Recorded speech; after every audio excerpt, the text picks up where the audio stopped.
Well, good evening. This is Tustin Longevity, uh, Talk to the Doctor, and I'm Dr. Ellithorpe, and we are a group of 7 healthcare providers, physicians, naturopaths, physician assistants, and a whole team to support you.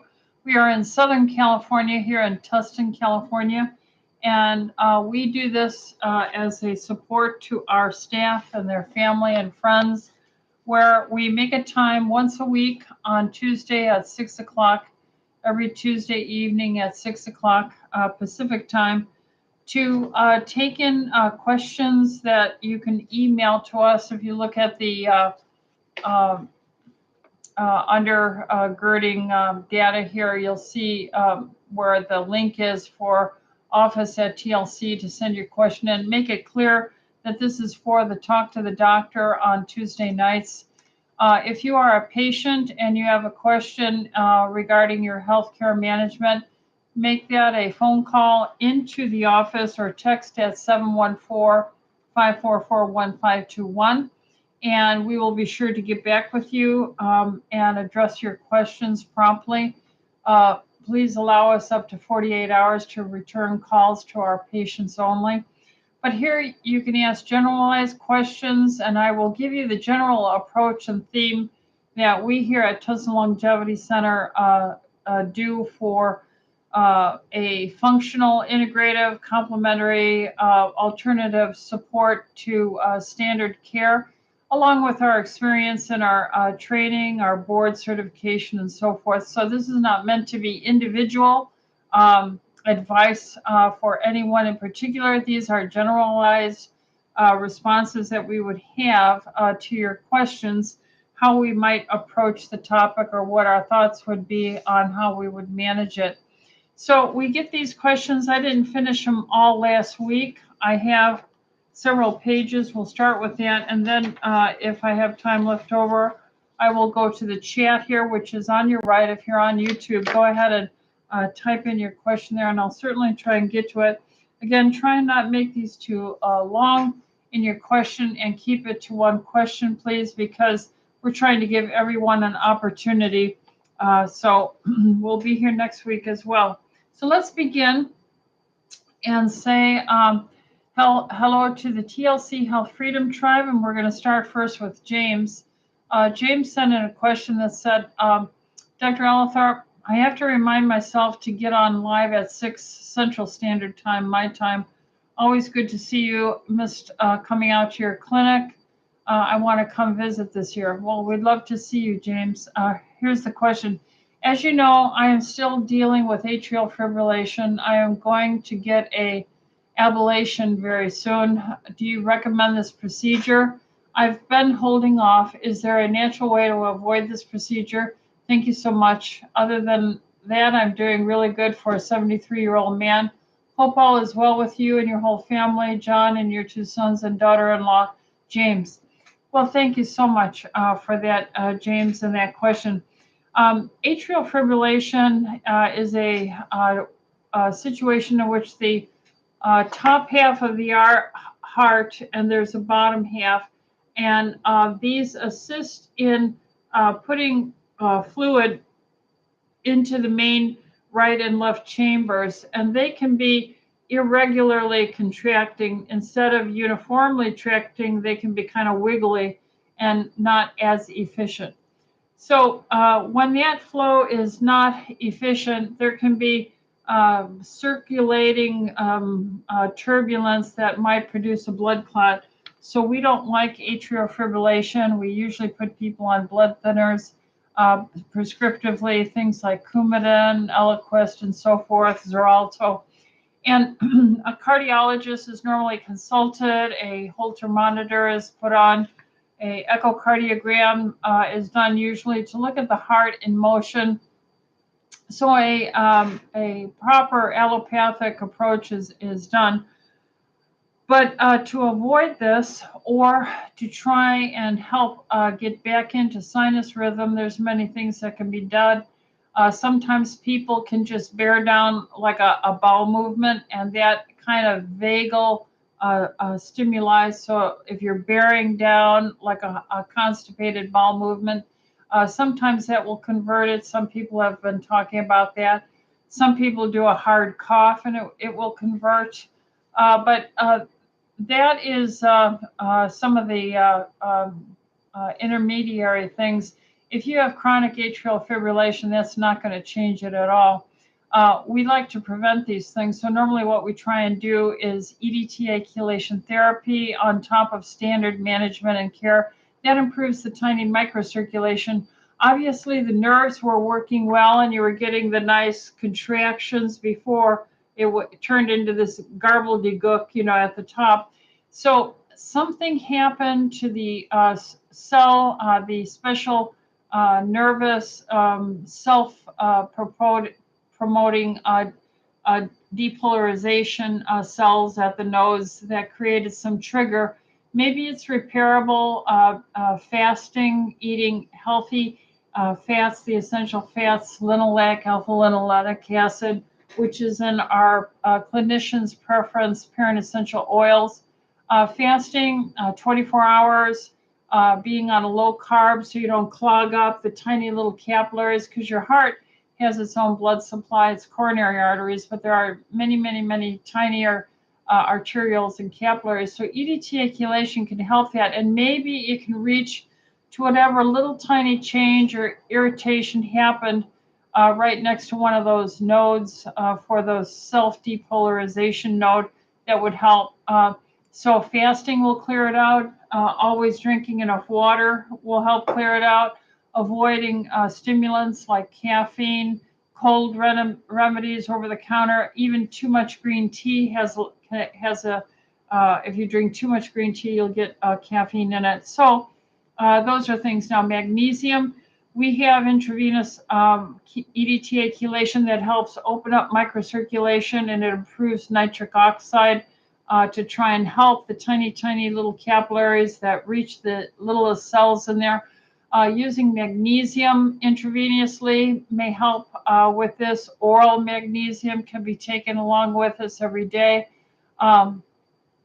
So those are some of the things that we talk about that would be helpful to it. And otherwise, you have to kind of follow along with your cardiologist, any medicines they're taking.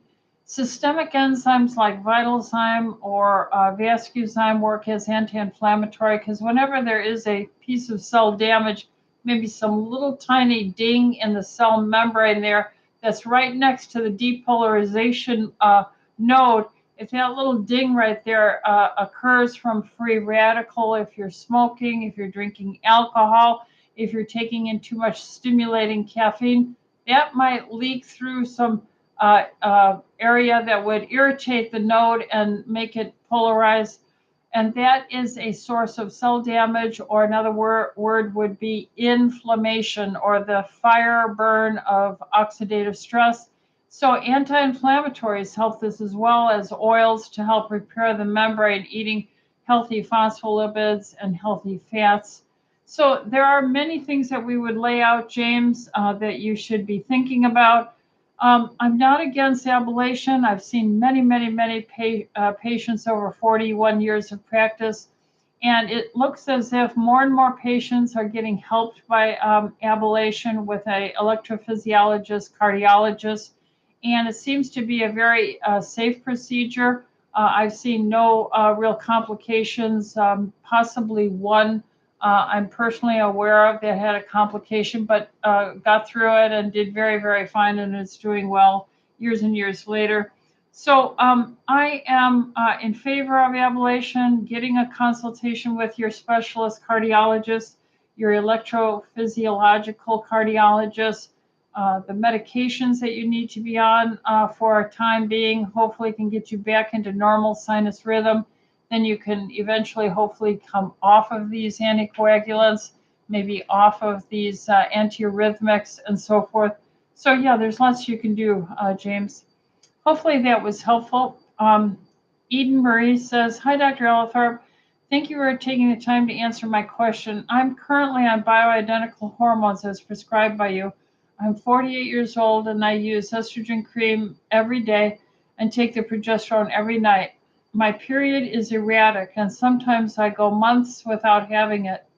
However, I had it in December and again 30 days later in January. The January cycle went for 7 full days, which is the longest period I've ever had. I am giving you this information as I feel it's relevant to my question. My question is about headaches, and it's three-part. Part one, why do women get headaches in relationship to our hormones and monthly cycles? I had a headache for 5 out of the 7 days during my last period. The headache subsided for a day or two after my cycle ended, but came back strongly 6 days ago, and I've had it constantly for the last 6 days. Part two, is there significance to the headache appearing in different areas of the head, and why does this happen? My headache during my cycle was behind my left temple. The headache I have today and have had the last 6 days is above my eyebrows at about the mid point and is in the front of my forehead. And part three, what can be done to prevent or eradicate these debilitating, painful headaches or to treat them? I don't want to take ibuprofen or Tylenol daily and try to use it only before bed to help me get to sleep headache free. I would prefer not to take it at all. Thank you. Well, when a woman menstruates, this is a time when the lining of her uterus becomes matured and the cells are breaking down, which means you're getting ruptures in these cells.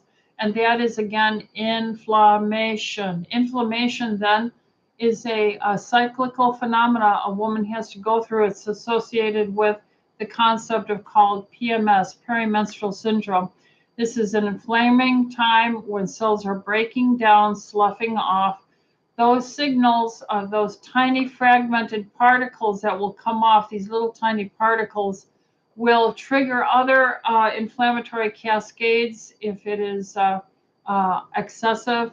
And what can you do to help it? Stay well hydrated, exercise regularly, get a good night's sleep, eat a low carb diet, use natural progesterone cyclically, to support your menstrual phase when the progesterone peaks and declines. Now, if you're on continuous progesterone estradiol, that's another issue. I don't recall who you are, Eden Marie, right off the top. So make this a follow-up phone call so I can address this and look into your chart if you're one of my patients. But in general, that is why headaches occur. This could be secondarily also due to other things, a virus. It could be due to a sinus congestion, allergies. It could be dehydration. It could be other things. You might be taking some food allergen during the holidays. Often we eat some foods and things and try things that we typically don't. So our level of inflammation goes up during any holiday season and is triggered more easily, and then comes back down when we're further distant from these moments when we do indulge a little bit. So systemic enzymes tend to prevent this. That's why I want all of the women I give natural hormones to be on a systemic anti-inflammatory enzyme. That means you take it on an empty stomach. It's not meant to be digesting food. It's meant to be taken morning, maybe even evening, to create more anti-inflammatory impact. And you might want to do that as you get closer to a menstrual cycle.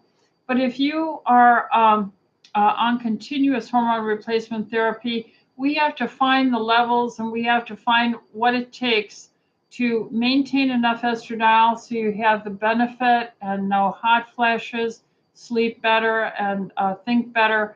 And the continuous progesterone should try and prevent that lining of the uterus from building up so much to want to slough each month.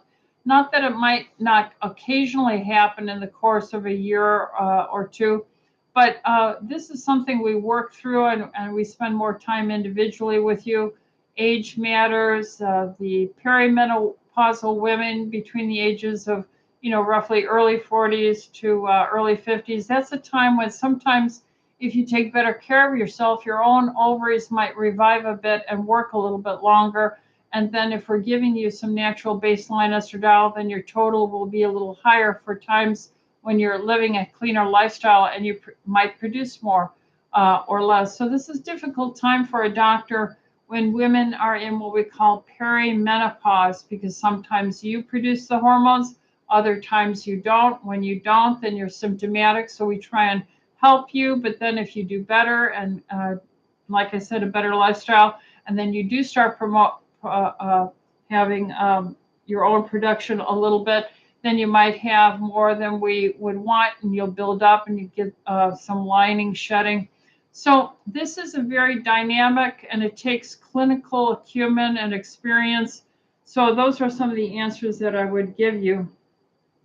Estrella says, my 83-year-old mother diagnosed with idiopathic pulmonary fibrosis, which means they do not know why her pulmonary tissue is becoming fibrotic. The only medicine she takes is thyroid and cholesterol. That's not a medicine. Maybe she's on some cholesterol-lowering drug. She's not a smoker, but was around smokers for many years. What do you advise your patients to take for idiopathic pulmonary fibrosis? Well, it's the same thing, Estrella, that I would advise for healthy tissue in all my patients and myself and family always, which is a healthy lifestyle, such that we have to understand we're made of protein and fat. We are not composed of structurally fruits and vegetables. We can extract some fatty acids from flaxseed and things like that, but we're not composed of complex carbohydrates. And we're not composed of sugar or fruit sugar. Then we'd be hard like a candy. We're made of fat and protein. So we're always trying to avoid this injury to the cell lining, and we're always trying to eat so that we repair injury, because to be alive is to have engines in each cell, hundreds and thousands of them called mitochondria, millions of chemical reactions that have waste and exhaust, such as free radicals generated, which can poke holes in cell membranes. Those cell membranes then are injured. And if you have chronic injury, whether it's your lung tissue, maybe it was secondary smoke, maybe it's mold, maybe it's allergies being breathed in, maybe it is having high blood sugars too often and getting tiny little micro damage, sticky spots that hurt the cell membrane from chronic elevated blood sugars being spiked by eating junk food or too high of a starchy and fruity diet. I mean, it goes on and on. Not drinking enough water. If you don't drink enough water, your capillaries will collapse, and it can't bring reparative phospholipids and protein to the cell membrane. If you get recurrent infections, viral infections, if you get reactive airways from food allergens, or just your risk family history for asthma, reactive airways, all these things can develop.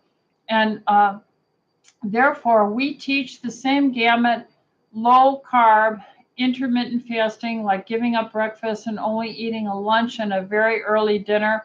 The older you are, if she's 83, we would be telling patients who are, older than 65 not to eat past 6 o'clock at night. Very often we'll tell someone as old as 75, 80 to try and eat before 4 o'clock, 4:30. It takes longer to empty the stomach. Very often you might get some aspiration and reflux of tissues, which makes you cough, which makes you inflamed, which creates this cycle. Another thing that we have patients do is to be very mindful to get healthy fats that repair us. So eating the chicken with the skin on it to get the good cholesterol to repair the cell membranes. Cholesterol medications without good rationale for it, and there's very few strong indicators for cholesterol reduction, and that would be if you've already had one heart attack, and you're male in particular. Outside of that, cholesterol is very necessary in the process of healing these injury sites in a double membrane cell, both sides. This is made of 50% fat and 50% protein. And if you are not eating a diet that has the stuff to repair it, you'll inflame and irritate your lung. And when you irritate it over and over, you get scarring and so forth.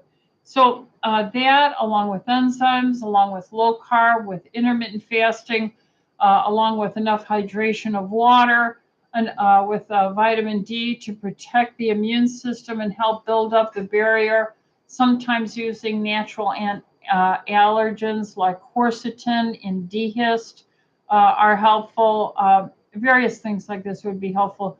But also EDTA chelation again. In other words, the more we can get a capillary here to bring material to repair that injury in the cell membrane, the better off that cell membrane will be, and the longer and healthier the cell, and then the person will live. Tara says, hi, Dr. Rita, do you give EDTA with a ferritin level of 19? When getting EDTA, how long before, after do you take no supplements? I had a poor reaction to VitalZyme. Is there another way to use enzymes that has less side effects? Thank you. Well, that's something that I would want to see you for. It says that you're in the list of a patient. I would bring that up on the next appointment. But Tara, ferritin is usually related to iron metabolism and transport in the human body. Your ferritin levels, if they're low, are suggesting iron, the need for iron, low iron reserves. If it's high, it could mean other things, other autoinflammatory problems. So that would need to be looked at alongside others. We really don't give EDTA chelation with regard to ferritin. EDTA does help lower iron levels, but it is no way known to be something that puts you at risk for iron deficiency anemia. So that would be a wrong conclusion or association. I don't think there's any limitation to taking supplements around getting chelated. You can take it before, during, after. I don't think that's related at all. And your second question, you react to VitalZyme. I would have to know your blood type. I would have to know what time of day you're taking, how many you're taking, how often you're taking. So that would be a question during a visit. Sophie says, thank you, Dr. Elifar, for taking the time to host this live Q&A. The education I'm getting is invaluable. Bless you. Well, praise the Lord for all these things, and we thank him, our creator, our designer. Question, what is the cause of vertical nail ridges? Is there a cure? Also, is there a natural solution for toenail fungus? My mother has a severe case, and the drops the doctors prescribed did not work at all after 3 months. Well, maybe 3 months wasn't long enough, because toenails grow at about a tenth of the rate of the fingernails. But what causes vertical? I'm going to have to dig back into my Wayback Machine, but in general, poor protein metabolism and stress is associated with those lines, longitudinal lines that are, in this fashion on your nail beds. And we usually associate that with poor collagen elastin linkage. And so the curvature, the stress on the nail bed is going to create these tiny micro breaks. And so that could be a vitamin C deficiency. That could be a number of things. Zinc, that could be not eating enough protein, quality proteins. That could be not enough essential fatty acids. That could be tiny capillary microcirculation problems. Everything has to have a sprinkler system, if you want your lawn to grow. So you have to have the tiny capillary beds, even to your nail, to your scalp, for your hair, and so on and so forth. So all these things come into play, Tara. Carol says, have you seen this? And so this is a reference, Live Children's Health Defense. Never Again is now Global Part 1. All right, so Carol, this is live dot Children's Health Defense, that's one word, .org/CHD TV/never-again-is-now-global/part-1/. I'll have to look that up. It's amazing. So I usually follow John F. Kennedy Jr. and Children's Health Defense, and it's a very good resource. When I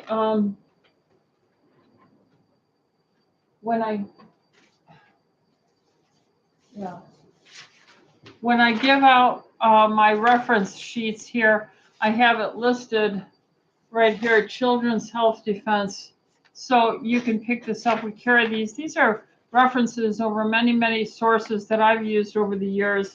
And yeah, so Carol, I'll look at that. And I like to look into the things that my patients find out. The books they give me to read, I try and read all of them. And so I read about 70 books a year. And I have to be honest with you, 66 of them are the Bible, because there's 66 books in the Bible. So I probably get down 5 more a year. Okay, so that's that page. We're making progress. Adriana says, my teenage daughter is currently getting evaluated for celiac disease. Her blood work is showing a very high probability. Her situation has made think that I might have passed this condition to her. I have had a score of digestion and health issues over the last 30 years, which improved once I stopped consuming gluten. Do you think it's worth getting myself checked for celiac as well? In your opinion, is there any value in knowing if someone like me has this disease when they don't plan on changing their diet? Thank you in advance.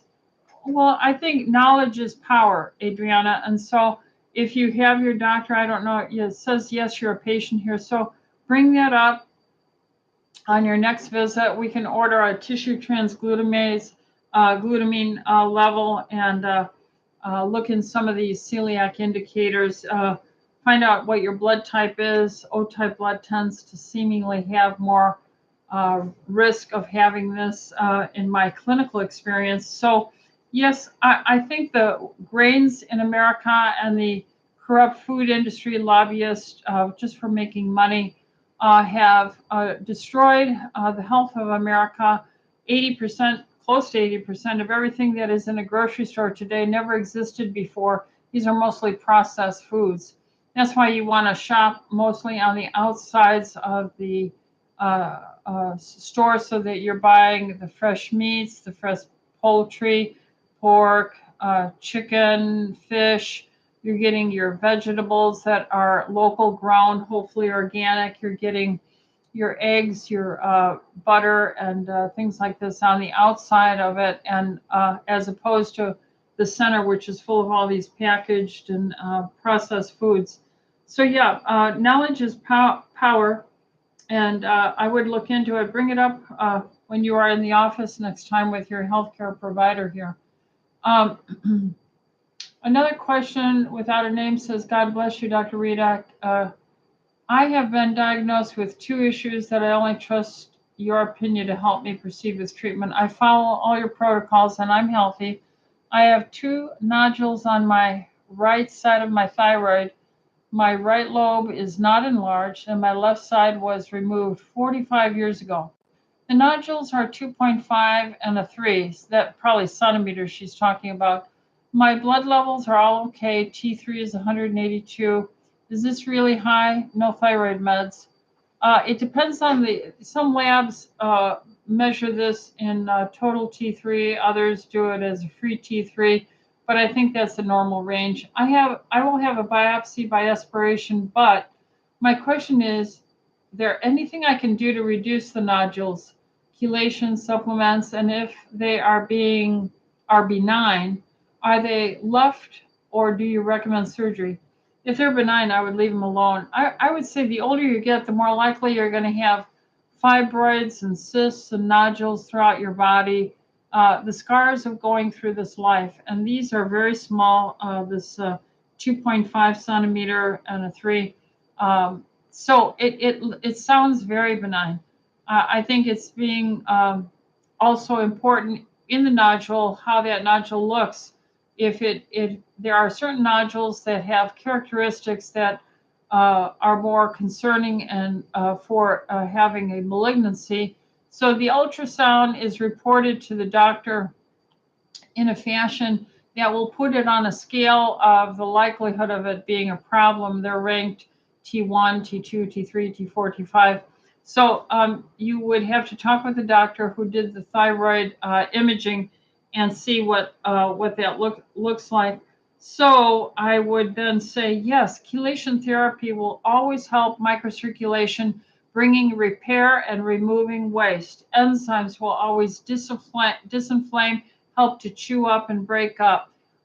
Eating healthy and essential fatty acids for tissue repair, cell membrane. You have to understand, we are always thinking on the level of the actual cell membrane, which is a double layer of phospholipids hanging down or up, no matter how you're thinking about it.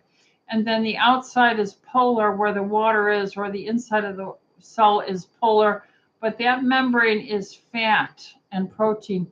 And we have been made to be afraid of fats, and we're being scurried away by foolishness about eating bugs and things like that. By the way, chitin is toxic for human beings. If you eat bugs and the chitin that is in it, it's like lectins. It's like eating ground glass. It'd be a stupid thing to eat. So check your packages and make sure if you're buying processed foods, you're not eating these impossible, I don't know the exact name they're using, but I wouldn't buy anything processed anyway. So there you have it. So it doesn't sound bad. And it's certainly, if it's benign, if they do a biopsy, I certainly wouldn't remove them.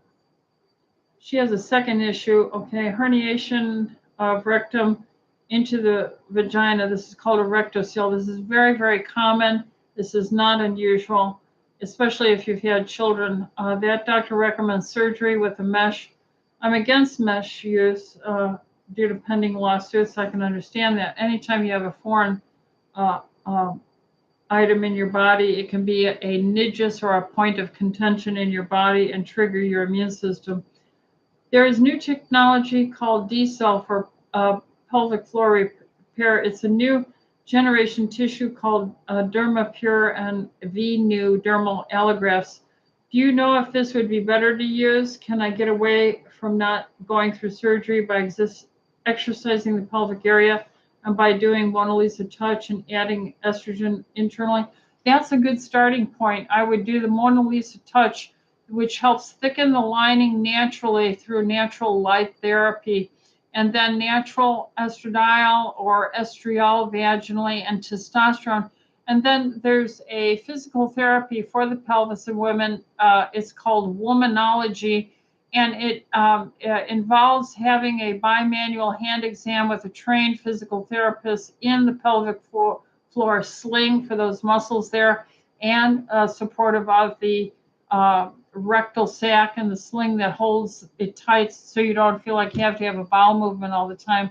So Womanology, physical therapy, Kegels, Mona Lisa Touch, natural vaginal hormones, maybe even a pessary. A pessary, Pessary, is a insert that is removable, and it can help be put up in the upper part of, deep into the vagina, which helps lift the tissues there. And it gives women very often a sense of focus to work on their pelvic exercises. All these things would be helpful, and I would certainly try and do that. I am not familiar with the new advances called DermaPure and V-New dermal allografts. So I would have to defer to your gynecologist, urologist, and get information from there. But hopefully that works for you. Kathy says, all right, hi, Dr. Ellithorpe, 2 questions. What recommendations do you have for post-colonoscopy to replenish the gut? Well, in general, doing a colonoscopy, you're just taking this magnesium citrate jar to drink, and that shouldn't really harm or do damage to your gut. So I don't see any problem with that. What recommendations do you have for, what are your thoughts on EMFs, chakras, meridians? A friend is wearing a necklace that is supposed to ward off the bad effects of electromagnetic frequencies and wanted others' thoughts about this. Well, yes, everything has vibration. Even my glass here, it seems solid and firm, but this glass itself has a frequency. It is not just sitting here without motion. We can't perceive it, but this glass is vibrating. In fact, if you look at windows that were made in the 18th century, you start to see it dribble. You see ripples in it, and like teardrops, you might say. Nothing is solid. And if we were not, if we could be in this room here, and 1,000 years go by, you would see this, and nothing touched this room. Not a bomb, not a hurricane, nothing. Just this room sitting here. You would see the plastic curl up on the edges. You would see the floor plastic curl up. You would see the wall start peeling off from the paint on it. You would see cracks in the plastic because everything is trying to vibrate and mix. There is a law of thermodynamics called entropy, and that where things that are in order proceed to disorder always and fall apart and degrade. So everything is vibrating. Everything is combining with stuff nearby it, the oxygen, and it might be a slow fire. You know how I use that term? You are, if you're a 150-pound woman, if you're a 200-pound man, you are 150 or a 200-pound roast slowly cooking at 98.6 degrees. So yeah, we're always vibrating. Now, what do these electromagnetic frequency devices do? Well, some of these things have an emission that tends to interdict, you might say, an incoming wave. So if two waves are coming in and you can block it, then that will help you from being exposed.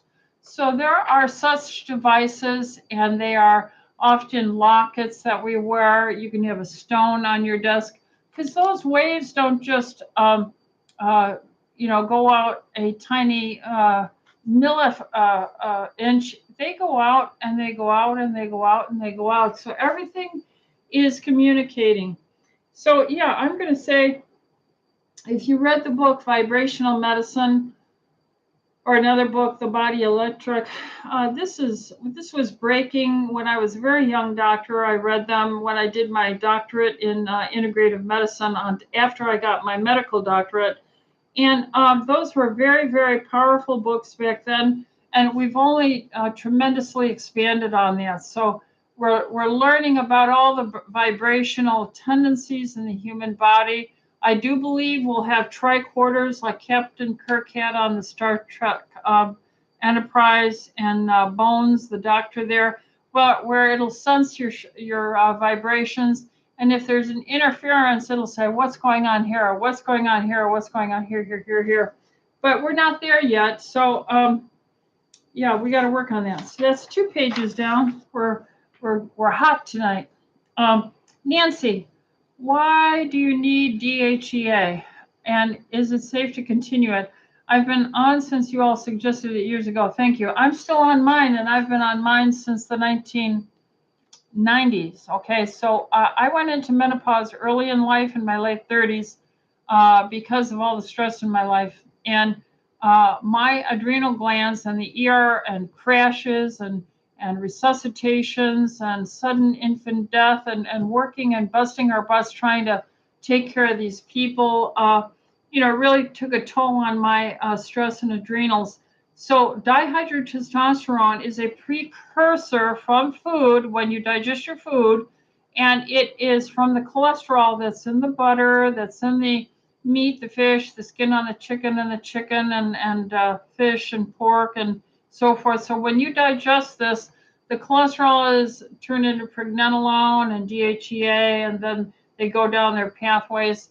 DHEA is processed to help form cortisol and testosterone for muscle strength. It helps your immune system. So yeah, I started taking DHEA in the 1990s, and I have been on it to today. So it should be very benign, very wonderful. Help with your testosterone, help your immune system, help you handle adrenal stress in your life. Bettina says, how to get rid of burning mouth syndrome. I'm not sure if I understand what burning mouth syndrome is by what you're meaning. By that, I'm taking that to mean that typically we think that this is a sensation of a silent GERD, where acid reflux comes up and it irritates the nerve endings, and it makes you have this off taste, this kind of neuropathy, you might say. And basically, I would do fasting. And how much fasting? I would eat in a short period of time every day that you reasonably can, a 4-hour window, 20 hours fasting, 4 hours eating, or 18 hours fasting, 6 hours eating. And I would, if you wanted to be extreme and get the maximum impact, maybe a carnivore diet for a month, and then you would be getting all this phospholipid, all this healthy fat, all this protein. Remember, you're trying to repair the fatty lining of the myelin sheath of nerves and all the cell membranes. So a carnivore diet is considered the ultimate elimination diet that creates irritation, burping, belching, gas, reflux, slow transit in the stomach usually. Sometimes it can cause fast transit. But in general, you want to repair membranes. That's your number one goal. That's how we should be taught. And so what I would encourage you to think about is using, let me get it here. I have had more people with such severe disease disorders, eczema and stuff. They take the fat that is in like a powderized formula. You take a scoop and then you mix it in some water in a cup like this, a scoop. And then you take the SBI Protect, which are the immunoglobulins that are in your saliva to help the lining of your gut. And then we often will take 1 packet of this powder. When you're done with the box, it'll only last 2 weeks, whereas this will last a couple of months. Then you go to the capsule or a cheaper powdered form of probiotics. Mix it in water first thing in the morning, so you're lining your gut with this healthy phospholipid, which is the stuff, the fat here, and this is the immunoglobulin immune help protein, which helps the proteins here. And then this is just good bacteria to help any bugs that are trying to take over. And I have just seen wonderful healing, just wonderful, wonderful healing. I think everybody should be issued this at the first sign of an upset stomach. Stop eating, use this twice a day, reduce your eating to a 4-hour window, keep it extremely simple, rich in phospholipid fat, real food, the building blocks of which you're made, and then see how that works out for you and see if that burning mouth syndrome starts to heal. It takes about 3 months to heal the lining of a gut, 4 months if you're older.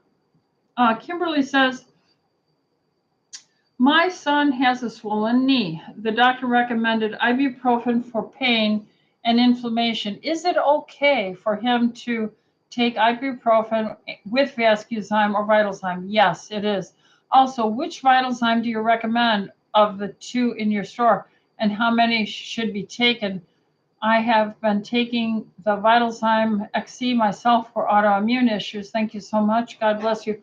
Well, it's how big your boy is. If your boy is about the size of an adult, we start giving adult-sized portions to anyone who's about 85, 90 pounds. So if the person is about 90 pounds, we treat them like a adult. I know a lot of kids are overweight today, but then you have to treat them for the poundage they are, if they approach being as heavy as a adult would be. So if the knee, I would take 4 twice a day on an empty stomach, first thing in the morning, last thing at night. But I would get those inflaming packaged junk food things out. They're always going to feed the fire of damage, clog up with too many sugar junks and poke holes. And they've got to drink water. They have to drink half their weight in ounces. If they're 100 pounds, they got to have 50 ounces of water. Okay, next one. John, when making thermophilic yogurt, what are the optimum cultures used for SIBO and SIFO management? John, you got me there. I don't have that. I would have to look that up. I don't just keep that up in my head there. So there's a heat level that you grow these things at. You can have variations in the growth of certain beneficial bacteria by even very small variations in the Fahrenheit or centigrade you're using in your home yogurt makers. So SIBO, small intestine bowel overgrowth, these kind of things, are concerned. Now, I don't usually ask my patients to do yogurt because it's just one more thing to have to learn and another contraption. If you have the time to do it, good for you. But I use Probiotic 225 and Orthospore IG. Those two together have solved a multitude of chronic inflammatory bowel, irritable bowel, ulcerative bowel disorders, reflux, esophageal irritation. It's been a great, great blessing. So, John, I don't have those answers, but I haven't needed to learn, retain that knowledge because I found these wonderful things that are made by the owners of Orthomolecular. I know for well over 35 years. I've been out to their plant a couple of times. I've toured it as a chemist and a doctor, and I can tell you their philosophy, their Christ-centered purpose. I really love their work and their products. Chris says, hi, Dr. Ellithorpe. I have a question about the Juice Plus. I noticed the ingredients are not organic. Does this mean there are pesticides in them? Also, the ingredients contain a lot of oxalates in them. I've heard these are hard on digestion. Well, two things to correct. It's beyond organic in the sense that the small farms throughout that are contracted to be the suppliers for making the 30 different fruits, vegetables, and berries, small farm, their irrigation system is tested for pesticide, herbicide, fungicide. So even the water coming at them is tested and filtered. Then they use plants as natural repellents, like flowers or certain flowers that repel certain things and bugs and material. And then when they're harvested, there's the first sample spectromorphically tested for herbicide, pesticide, fungicide. They're flash frozen. They're brought to the plant. They're quarantined, and they are identified, labeled to be tracked. Then they are brought into their second spectromorphic testing, which is in the labs, and again screened for pesticide, herbicide, fungicide. Then when they are processed and the drying occurs, then it's the third time, and then the fourth time is when they are encapsulated. At any point in those 4 areas, they find that the whole batch is eliminated. So this is beyond saying something's organic. This is laboratory proven spectromorphic tracking individual, and then they archive over decades and decades now the batches and the bottles for testing and reference points, and they're all labeled and they're all identified. So it is the most researched nutraceutical in the world. I will not do without my Juice Plus. I'll stay on it forever. So the next question is oxalates. So These oxalates are in things like spinach and certain other leafy vegetables. This is not so concentrated that it would be an issue. I have never in my life seen anyone take Juice Plus. I've been using it in my practice clinically for about 23, 24 years. I do extensive testing. I do uric acid levels. I have never, ever once seen the use of this be contraindicated. So this is all theory, puff, and conjecture, just like the thought that it is quote unquote non-organic. So please go with the science. You can go to their plant processing here. You can ask for a scheduled tour. I think it's in it's north of San Diego is one of the plants. But anyway, go for yourself and look at it. Linda said, I had COVID over a year ago, and I am still losing hair. I've been using shampoos, conditioners, and taking supplements recommended by my dermatologist, but still losing hair. Well, Linda, stress causes hair loss because cortisol is a catabolic hormone, and it promotes fat retention. Toxins go into the fat and promote inflammation, and it's a bad cycle. That's why we don't like anyone on permanent steroids. Even your own stress and adrenals can produce too much. So you can have a triggering point. Age is stressful. Just to age is a stress, and that's associated with a diminishment in the reparative, restorative. That's why we wrinkle and age.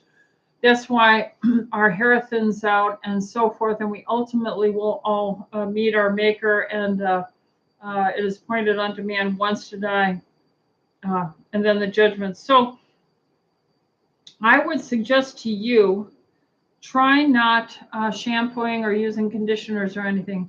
Try and go, using sponge bathing and wash under your arms and your pits, and try and stay clean that way. And if you sweat is not stinky. You're not going to get stink on your arms or your legs. That's salty water. It doesn't need to be washed off, okay? The only place that needs washing is where bacteria can be, and that's in your pits. So give yourself more rest, good night's sleep, low carb, EDTA chelation, dihydroepiandrosterone, DHEA, 50 milligrams, and follow with your doctor. Have them measure your hormones, your DHEA level, testosterone, DHT, and try not to shower or bathe or wash your hair. And just let it be. Wear scarves, put it up like I do, and let your skin get a rest and heal. Drink plenty of water. Take your enzymes. And then see if you don't notice that you're doing better. I don't shower that often and get wet and rinse all my healthy oils off. I sponge bathe mostly. And so I think that's partly why my hair is so thick and long, and my skin and complexion have done well. I've been told this over and over and over again, and I'm most gracious to anyone who has said that. But I do think we overbathe and we put chemicals on our body, and I do none of those things. So hopefully that'll give you some idea, and try not doing those things. Dorothy says, what's the best way to speed the healing of herpes outbreaks on the lips? Fasting. Get Argentin 23, that's that spray for silver, okay? And so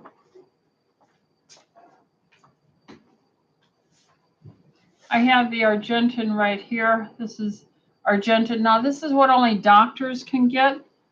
So it's a spray. And very often I will just refresh my face and stuff. So if I have a patient come in here and they're coughing, sneezing, coughing, fine. And afterwards, I wash my hands, and I'll spritz my face, my lips. And silver is antiviral. It's fungicidal and bactericidal. You could take a sip of Argentin in a bottle, swish, gargle, swallow. So that's what I would do, and I would do fasting. That stimulates cell repair and healing like nothing else. I basically eat one meal a day, and I am so blessed to be so healthy and have, for working 6 days a week, essentially. I am here being coughed and sneezed on for 3 years, all through this alleged COVID. And I just have not really suffered one bit from it, nor my patients or anything at all. So let's see. The next one is Harlow says, Dr. Rita, God bless you for your love and dedication. Well, that's the Lord living in my heart. Okay. I am dealing with thyroid nodules. And in my research, I found an endocrinologist in Miami who works at Mount Sinai Medical Center. His name is Augustin Andrade, Andrade. He's a pioneer in radiofrequency ablation, laser ablation, and ethanol ablation to shrink nodules in order to avoid surgery. If my nodules come back benign, I am considering having him treat me. But I wanted to know if you had heard anything about this type of treatment in order to avoid major surgery on my thyroid. And then his website is thyroidcenter.com, all one word, THYROIDCENTER.com. Well, yes, thyroid, tumor abolition, embolization. There are ultrasound-directed therapies to kind of break up nodules in the prostate gland. So this is not new technology. And on some of my publications, when I was working with EDTA chelation and the suppositories on the men with prostate issues, the National Institutes of Health saw some of my work and they called me because when it gets calcified, then the sound wave breaking up of these things gets repelled backwards. So they were very intrigued with my successes in getting rid of this microcalcification plaquing. So yeah, it's old, and when that was back in 2006, 17 years ago, when I was working on that project. And so yeah, I think it's reasonable, and it all depends on the size and so many other factors. But it's very interesting. I wish you very well, Harlow, on that. Okay, we're getting there. Let's see. Elizabeth says, we're up to date now. So last 5-6 questions were today's questions. All right, Elizabeth, I was diagnosed with diverticulitis when I had a colonoscopy in December of 2021. My gastroenterologist said that it was due to my age. All right, so I don't think you were diagnosed with diverticulitis. That's the infection, and they will never do really, or very rarely would do, a colon up the butt when you're inflamed. That would put you at risk for poking through it. So you probably were diagnosed with diverticula, L-A, diverticula, not diverticulitis. And diverticulitis, those outpouchings, are what is often reported on a colonoscopy. And he said it was due to my age. I will be 71 this month. So here's breakthrough knowledge. The same reason why we get flappy skin here and I don't know, wrinkly skin. I don't have a lot, but you get flabby, wrinkly skin is because you're aging. And with aging, if there's tension on it, like a bowel movement, it's going to pouch out, okay, with pressure in the tube, like on a tire and getting a blister on the tire. Your skin is hanging here and you're going to get some weakness. So what helps collagen elastin? Well, hormones help. So I give hormones all the time. I take estradiol all the time. So I think that's why I don't have many wrinkles on my face. And then vitamin C helps the hyaluronic acid, collagen elastin stay sticky and link up nice instead of being loose. Okay, so nutrition, vitamin C, hormone replacement. stimulating repair through fasting. I do a 5-day fast twice a year. I'm eating almost one meal a day, or I'll eat within a 20, 21 hour framework and nibble, off of a meal over 2 or 3 hours. So the more your stomach is empty, the more human growth hormone you're going to make, the more repair you're going to have of all your tissues in your body, the slower you're going to age, the longer you will live. All right, so it goes on to say, I'm a patient of Dr. Mitchell and take my supplements, drink half my body weight in water, take bioidentical hormones, and eat very healthy. All of my labs are normal. I am O negative blood type. I recently have a few bowel movements with blood. I sometimes have pain from the diverticulitis, but nothing in the past 10 months, as I've been trying to eat more fiber. Can you suggest anything else I can do? I did get my gastroenterologist, or I did let my gastroenterologist know about the bleeding, but he says that since my colonoscopy was normal, just to eat more fiber. Well, I would do fasting. I would do a 1-day, 24-hour fast once a week. Maybe once a month, I would do a 2-day fast. And I would eat all the things that were composed of, were made of protein and fat, so you can repair these things and make sure you're getting enough vitamin C. And I use my Vitality C as a powder, because I take quite a few capsules for supplementation. So anytime I can take a good supplement in a powder, I will. So I will take about a scoop, 4,000 milligrams of vitamin C at night, or just under that, with my OptiMag Neuro powder, and get about 400 milligrams of magnesium. And then I have my human growth hormone stimulating repair with all the fasting I do. I do weight training 3 times a week. I missed yesterday morning. I got my days mixed up. I feel real bad about that. But 3 days a week, I do heavy weightlifting. And twice a week, I do a full hour, or almost a full hour, with my physical therapist at Pilates of Old Town. I love it. So those are some things I would have you think about.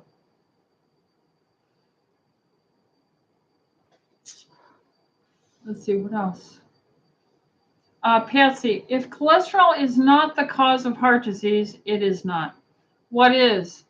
Inflammation. It is cell damage for a multitude of reasons. Chronic viral infections, chronic stress, high carb, sticky, glyphosated, fruity, tooty, sugar, fructose, sticking, lack of water, lack of exercise, cortisol breakdown, stress, not getting enough good sleep, losing our enzymes, losing our hormones. These are the cause of it. Besides the obvious obesity and poor nutrition, what is a healthy cholesterol range? The older you get, if you're not above 200 by the age of 70, there is, if you Google longevity or mortality and low cholesterol, you'll see tens of thousands of articles that if you're below 200 by age 70, you're not going to probably live long, because it's like a bell curve. You can be too low and your death rate goes up, and you can be, I'm not talking about the extreme end with a cholesterol of 1,000, but people who have 2, 3, even 400 cholesterol. You have to remember, I've been practicing 41 years. And when I saw soldiers, healthy men, and then their senior officers and their field, their non-commissioned officers, and these men had cholesterols of 350, 450, 560. We didn't blink an eye at this in the 1970s. These men weren't keeling over with heart attacks, and their blood sugars were far, far less than the average junior high grade school kid today. It is ridiculous. I don't care what your total cholesterol or your total LDL is. Those are just numbers. What I care about is the triglyceride that comes as a result of sugar, starchy carbs, fruity sugars, and carbohydrates. We are not made of sugar and fruit sugar and carbohydrates and starch. We're made of protein and fat.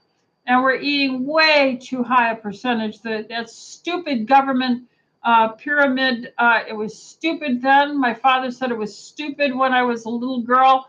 The PhDs in Armour Food Research Labs, Dr. John Hopkins, said it was stupid then. Dr. Enig, out on the East Coast communicating with him, said it was stupid. They were right. So just because someone has a white coat on and a title and 3-letter attached there means nothing today. I think you've all learned that by now. Okay. So she goes on to say, my husband has taken Lipitor for 20 years for high cholesterol.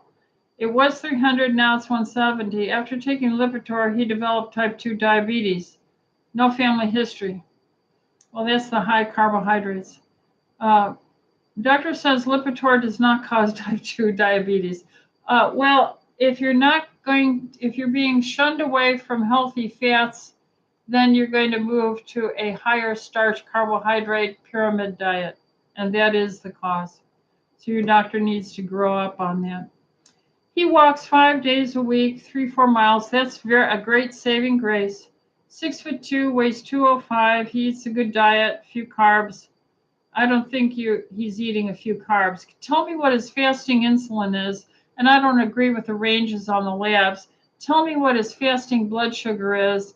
Tell me what his hemoglobin A1C is. Tell me what his fructosamine is, and tell me what his triglycerides and HDL are, and then I'll tell you if he's on a low-carb diet.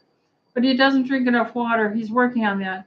He has normal blood pressure. He has no health complaints and is very active. Could he stop taking Lipitor and take supplements instead? I have gotten so many people off of insulin and metformin and diabetic medicine and so many things, but they assumed responsibility for their life. They assumed responsibility for educating themselves and sharing it with their doctor. So I think anything's possible, Patsy. So Leah says, does BioPC Plus help with brain fog? Yes, yes, and then finally yes. Okay, because your brain is, you know what, the membranes, these cell membranes in your brain are about 70% fat. Can it make insomnia worse? Well, you may not have known how capable your brain is.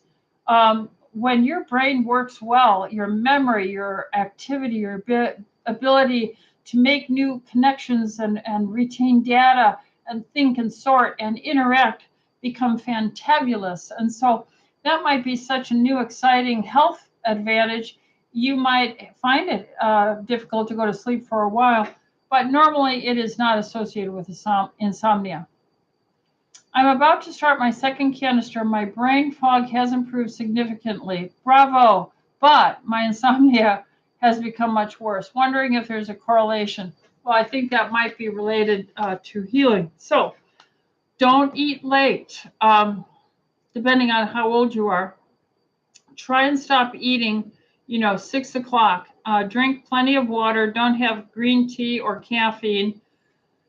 And maybe take some vitamin C powder with magnesium powder kind of as your evening drink. Drink it down. Don't let the light get at it because that'll destroy the value of the vitamin C.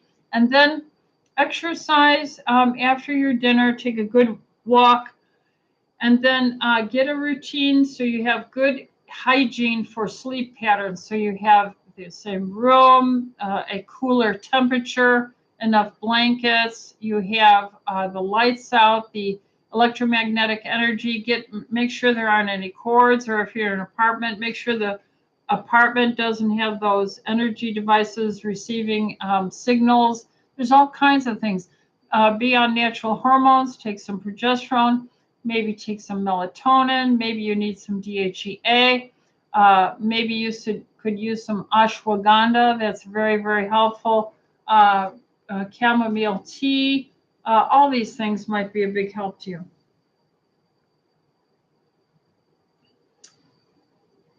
Okay, we talked about burning mouth already. Tiziana, hi, Dr. I forgot which infrared sauna you recommend.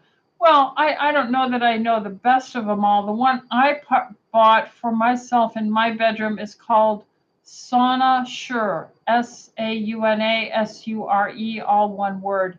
It's a tent with bamboo framework inside. I did get it with the Faraday cage. And so, yeah, that's what I got. Do you know anything about the Kangen water system? Yes, I used to sell them here because I was so impressed with them, 15 years ago. I'm still impressed with them. I think they're a good product, great customer service. Their service is in Torrance, their company, and they can give you good repair and help you get it installed into your kitchen. They have men that will help you do that. I do believe that it's wonderful to have extra hydrogen ions. That's just one more extra antioxidant you can get into your system through the water, through the platinum electroplating. So yeah, I like it very much. I don't think it's worth the money, but what do you think? Thank you. Well, let me put it this way. If it's between taking nutrients and buying organic meat, then I wouldn't buy Kangen. If you can afford organic and you can afford Kangen, probably it's the best of both worlds. But I have my Berkey water filter. I got it from the Alex Jones show because I'm trying to support Alex Jones and all the years that he's been talking freely without censorship up until about 5 years ago. So I got the Alexa Pure from Alex Jones, and it does a great job. So I'm happy with that. Leah says, my 34-year-old son was diagnosed with alpha-gal syndrome, and it affected his colon, so it was difficult to diagnose. After many years of having fistulas, fissures, hemorrhoids, he had 2 surgeries that did nothing for him but caused more injuries, and finally had a temporary ostomy bag done to heal him. It was after that surgery he was diagnosed. Any suggestions on supplements or treatments to help? Well, I think everything in this series here, you heard me talk about the diverticula, the vitamin C, the water, the enzymes, the healthy fats, the essential fats, and that's not EPA and DHA. And then hormone repair. So listen to the whole program and have him seen if it's possible. Natasha said a doctor prescribed a baby aspirin every day to lessen blood clots caused by the methyl-tetrahydrofolate gene mutation after 2 miscarriages. Do you have any immediate concerns with this idea? Yeah, it's just more drugging. Basically, how much water? Did he tell you to drink half your weight in ounces as water as a natural anticoagulant? Did he tell you to cut your carbs and keep your fasting insulin to no higher than 4? Did he tell you to keep your triglycerides to be no higher than your high density HDLs, which would be roughly 60 or 50 for triglycerides? Did he tell you about the danger of fructose and glyphosation from that and high fructose corn syrup? Did he tell you about the importance of exercise and microcirculation to prevent clots? Did he tell you about fasting and how that helps repair and so and so forth and so and so forth? Did he tell you about systemic enzymes, which are God's way to disinflame a human body with enzymes like VitalZyme or Vascuzyme? No, he cha-chinged with another next patient, cha-ching, next patient, instead of learning to take time, trust the Lord for your income, and just help each patient intensely and get to know them and let them know that you care about them and their outcome, and a follow-up, which is as much an exam of the doctor as it is an exam of the patient. And then exploring natural ways and opening up a book and watching a video and going to a conference and learning these things. Yeah, so no, I don't like aspirin. And methyl tetrahydrocannabinol, did he tell you to take vitamin Methylated B12, folic acid, and B6. Did he tell you to take methylated B complexes? Did he tell you about the research on Juice Plus in the Journal of Cardiology done years ago, showing its great cardiovascular benefit across the board, to include, the anti-inflammatory effect that would stop clotting? My goodness. Jenny says, with so many states legalizing marijuana, I have many concerns surrounding how the smoking of this plant impacts people's physical, mental, and emotional health. There are many people in my life who have taken up smoking marijuana daily, whether they say it's for therapeutic reasons or just because they enjoy it. But I can't imagine it's at all healthy for people to partake in this. They say it's a natural plant, so there's nothing wrong with it.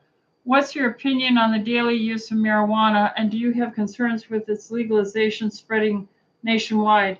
Yes and yes. I have concerns about legalization, and I have concerns about its daily use. I see it as a gateway drug. I see it as a rebelliousness. I see it as a cheap solution. Instead of studying to show yourself approved or workman worthy that God can use, and getting the eyeballs on the Word of God and soaking that in, they're soaking in a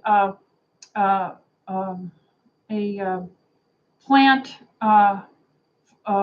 pharmaceutical, nutraceutical THC cannabinoids that are touching nerve receptors that are impacting our dopamine and happy centers. So I am concerned about it. Read the Bible every day. What is important to take, do, and eat for osteoporosis? Well, I can't go into everything, and I'm way, way, way over today. So you have to eat what you're made of, okay? And you have to stomp your feet and stimulate the, 15 seconds twice a day of stomping like you're an angry little brat girl or man, and get that shuddering feeling up your legs. Hit the table with your arm, jam it, 10 strikes a day to get that bone stimulated. Vitamin K2, vitamin D levels should at least reach 60 to 80. If you can use natural estradiol, natural testosterone, natural progesterone, that'd be great. Tara says, hi, Dr. Rita. I'm seeing a doctor in Colorado for EDTA therapy, but they made me stop for the only reason being due to having a 19 ferritin. Is that necessary? No, it's not necessary. Can someone continue EDTA if they're taking iron supplements to replace? Yeah, but Tara, you have to have someone figure out, why is your ferritin low? No, that's not terribly low at all. But no, for the benefit of EDTA chelation therapy, I'm going to say someone's being overcautious. Carol, my sister has a water softener. Is it good for your skin?